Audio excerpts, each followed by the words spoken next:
प्रथमे সমূহ ৰাজ্যলৈ আগন্তুক নৱবৰ্ষৰ শুভেচ্ছা জ্ঞাপন কৰিছোঁ। আমি চিংৰাপালাপাৰা যুৱ সংঘই প্ৰত্যেক বছৰে বিহুৰ লগত জড়িত বিহু নৃত্য আৰু বিহু ঢোল বাজন কৰ্মশালা আয়োজন কৰি আহিছোঁ। আৰু এই কৰ্মশালাত বহুকেইগৰাকী প্ৰশিক্ষাৰ্থী আমাক প্ৰশিক্ষণ গ্ৰহণ কৰি আমাক উৎসাহ উদ্দীপনা যোগালে। আমি তেওঁলোকক ধন্যবাদ জ্ঞাপন কৰিছোঁ। আমাক অভিভাৱকসকলে সহযোগ কৰিছে, বহুকেইগৰাকী প্ৰশিক্ষাৰ্থী সহযোগ কৰিছে।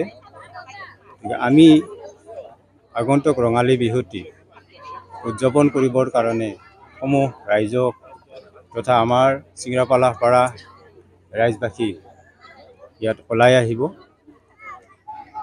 বিহু বাপতিসাহোন বিহুটি উদযাপন কৰিব।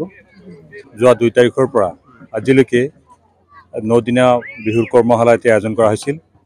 ইয়াত প্ৰায় 120 গৰাকী পৰীক্ষাৰ্থীয়ে অংশগ্ৰহণ কৰিছে। আমি অতি আনন্দিত হৈছোঁ।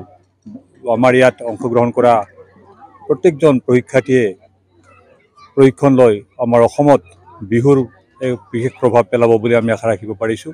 তেওঁলোকৰ প্ৰতিভা দেখি আমি আপ্লুত হৈছোঁ আৰু যিসকলে প্ৰশিক্ষণ দিলে তেওঁলোকলৈ আমি ধন্যবাদ জ্ঞাপন কৰিছোঁ। অতি সুন্দৰভাৱে বিহুটি উপস্থাপন কৰিবলৈ তেওঁলোকে আমাৰ উঠি অহা প্ৰজন্মক প্ৰশিক্ষণ দিছে আৰু ঢোল বাদনসকলক যিসকলে ঢোল বজাবলৈ আগবাঢ়ি আহিছে তেওঁলোকক সুন্দৰভাৱে এটি প্ৰশিক্ষণ দি লৈছে, যাতে ভৱিষ্যতে তেওঁলোকে একোজন সুন্দৰ ঢুলীয়া হৈ আহে।